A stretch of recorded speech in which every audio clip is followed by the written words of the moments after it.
बढ़ते मामलों के बीच देश भर में दो आयोजनों को लेकर बड़ी चिंता रही है। एक तो पश्चिम बंगाल में चुनाव प्रचार जो नेता कर रहे हैं और दूसरी तरफ कुंभ के आयोजन पर सबसे ज्यादा चर्चा होती रही है। पीएम का ये ट्वीट करना एक तरह का संदेश और संकेत साफ है, जिसमें वो ये कह रहे हैं कि जो लड़ाई है कोरोना के खिलाफ, इस संकट की घड़ी में अगर हम प्रतीकात्मक बना दें कुंभ को तो बहुत बड़ा फायदा मिलेगा, सहयोग मिलेगा। एक उन्होंने अपील के तौर पर इसे सामने कह दिया है। हिमांशु,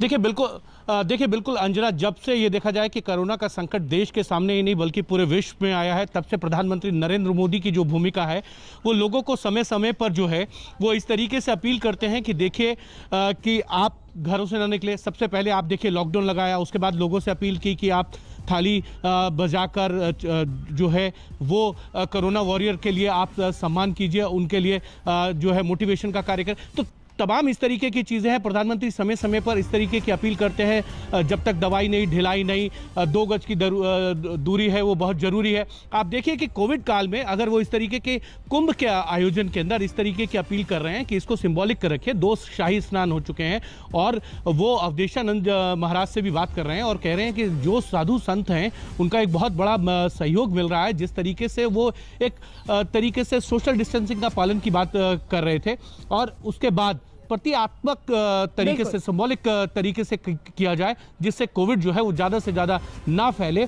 और ये एक और चीज़ है, बंगाल का चुनाव है और मैं आपको बताऊं कि बंगाल के चुनाव में जब कोविड काल हो अंजना और उसमें लोग निकल कर आएँ और खासकर महिलाएं निकल कर आएँ और वो सोशल डिस्टेंसिंग का पालन करें, मास्क लगाएं, तो ये कहीं ना कहीं जरूर है कि लोग लोकतंत्र के इस पर्व को मनाना भी चाहते हैं। और कल इलेक्शन कमीशन ने यह भी कहा था कि सभी तरीके के नियमों का पालन हो और शाम 7 बजे के बाद जो है वो बंगाल के अंदर चुनाव प्रचार नहीं होगा। तो सभी चीजों को मानकर चुनाव भी होंगे, लेकिन कोविड से बचाव के लिए लोगों को जागरूक भी रहना।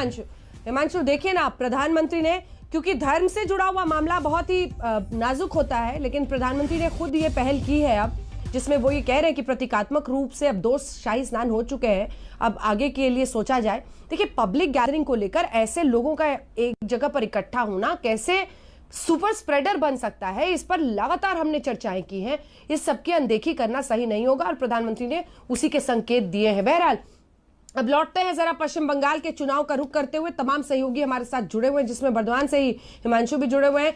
मौसमी सिंह हमारी सहयोगी, मौसमी इस वक्त बनी हुई है हमारे साथ दार्जिलिंग से, सिलीगुड़ी से अनुपम मिश्र है और तमाम जो वरिष्ठ पत्रकार हैं, शशि शेखर जी, संजय जी हमारे साथ जुड़े हुए हैं। आपको बता दें, मीना खान में भी हिंसा की खबर आई है, उस पर मैं संजय जी आपके पास आऊंगी अगर हम पूरा जो वोटर्स का डेमोग्राफी वहां पर है उसको देखें।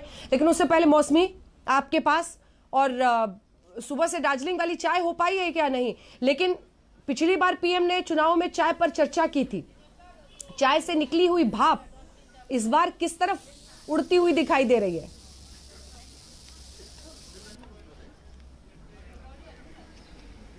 अंजना, जले पर नमक मत छिड़किए। आपका इंतजार करते करते हमारी दार्जिलिंग की चाय जो है वो ठंडी हो गई, तो हमें ठंडी चाय पीनी पड़ी।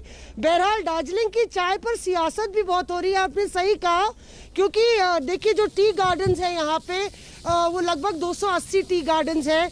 पहाड़ी इलाके में जो टी गार्डन्स के कर्मचारी हैं वो एक अहम वोट बैंक है। उनको बीजेपी ने अपने संकल्प पत्र में भी वादा किया है, उनको पट्टा दिलाने की बात चल रही है, उनकी डेली वेजेस बढ़ाने की बात चल रही है।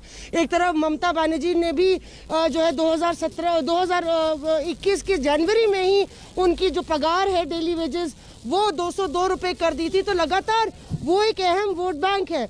पर जो भी वोटर हो, चाहे वो पहाड़ के इलाकों का वोटर हो या इस नॉर्थ बंगाल की बेल्ट पे, हमने देखा है एक मन का कुरा मन में इच्छा, किसको वोट डालेंगे हम अपने पत्ते नहीं खोलेंगे। यानी कि वोटर जो है ये बयान नहीं कर रहा कि वो किसको वोट डालेगा, और वो इसलिए भी है अंजना क्योंकि इस बारी काफ़ी सारे धड़ हैं, काफ़ी सारी पार्टियां हैं। अगर गोजा मोमो की बात करें तो 2 अलग धड़ों में बटी हुई है, बिमल गुरंग वर्सेस विनय तमांग, यानी कि, और ममता बनर्जी दोनों को सपोर्ट कर रही है। सपोर्टिंग रोल में तृणमूल कांग्रेस नजर आ रही है। नमस्कार, मैं हूं अंजना ओम कश्यप। हमें उम्मीद है ये वीडियो आपको पसंद आया होगा। लेटेस्ट खबरों के लिए यूं ही देखते रहिए आज तक, और इस वीडियो के पसंद आने पर लाइक, शेयर एंड सब्सक्राइब करना ना भूलें।